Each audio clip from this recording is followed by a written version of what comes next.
नमस्कार दोस्तों, स्वागत है आप सभी लोगों का मैथ्स वाला बाय प्रवीण क्लासेस में। तो आप सभी लोगों को पता होगा कि हम class 9th mathematics chapter 2 polynomial को स्टार्ट कर चुके हैं और ये है वीडियो का पार्ट 2। पहली वीडियो में हमने क्या पढ़ा?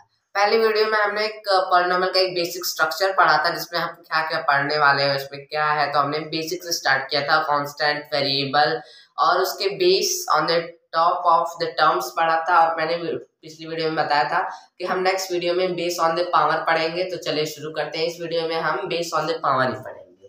तो उसके क्लासिफिकेशन किए जाते हैं, जिसको 4 पार्ट्स में डिवाइड किया जाता है: लीनियर, क्वाड्रेटिक, क्यूबिक और बाई क्वाड्रेटिक। लीनियर यानी अगर किसी भी पॉलिनोमियल की किसी भी टर्म में, यानी कि उसका टोटल जो हाईएस्ट पावर है वो ज्यादा से ज्यादा 1 है, तो वही हमारा हो जाएगा लीनियर। जैसे कि इसके एग्जाम्पल हो सकते हैं x+1, x एक्सेट्रा, यानी जिसका हाईएस्ट पावर 1 हो। उससे ज्यादा अगर हाईएस्ट रहेगा तो वो आ जाएगा क्वाड्रेटिक में। अब सेम चीज इसका जस्ट आगे एक स्टेप बढ़ते जाएंगे हम। जिसका हाईएस्ट, किसी भी पॉलिनोमियल जिसका हाईएस्ट जो पावर हो वो 2 हो, 2 से ज्यादा नहीं होना चाहिए, 2 से कम नहीं होना चाहिए। तो ये हो सकता है आपका x² - 1, x² +1, y² +1, मतलब कुछ भी। अगर आप केवल 1+1 को ना लेके केवल इसी टर्म को लेके, तो यहाँ पे टर्म से कोई नहीं मतलब है, बस वहां पे पावर 2 होना ही चाहिए। उससे कम रहेगा तो नहीं चलेगा, उससे ज्यादा रहेगा तो नहीं चलेगा। अब क्यूबिक में नाम से पता चल रहा है कि इसमें क्यूब होना चाहिए, तो इसके एग्जाम्पल हो सकते हैं x³ +x² +x। अब देख रहे हैं, अरे इसमें तो 2 भी आ गया, 1 भी पावर आ गया, तो ये कैसे?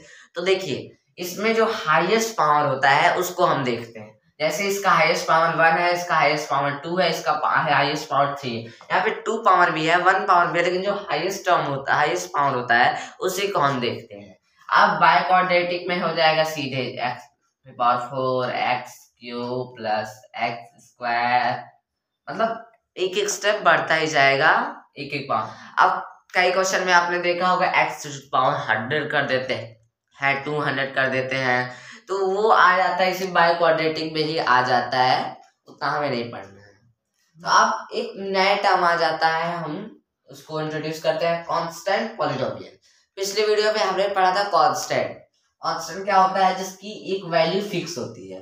अब इसमें पॉलिनोमियल भी आ गया, अब क्या करें तो समझ में ही नहीं आ रहा है। तो देखिए, इसके एग्जाम्पल की तरह से आप समझिए। ये है आपका एग्जाम्पल 6। ये क्या है? एक कांस्टेंट है और ये पॉलिनोमियल भी। वो कैसे? अगर मैं यहाँ पे लिख दूं 6x⁴, तो क्या हो जाएगा? x⁴, यानी किसी भी कांस्टेंट या वेरिएबल में पावर अगर 0 होता है तो इसकी वैल्यू हो जाती है 1। यानी ये लिखा हुआ है 6 × 1 = 6। यानी कि अगर ये 6 लिखा हुआ है तो इसका हाईएस्ट पावर पता है कितना है? 0 पावर है इसका, तभी ये 6 हो सकता है। तो हमारे कांस्टेंट पॉलिनोमियल हो गया, बेस ऑन द पावर हो गया है, बेस ऑन द टर्म हो गया है, सब कुछ हमने पढ़ लिया। तो अब नेक्स्ट वीडियो से हम अपने सारे क्वेश्चंस को सॉल्व करेंगे। तब तक के लिए हमारे चैनल को सब्सक्राइब करे रहिए। Thank you for watching.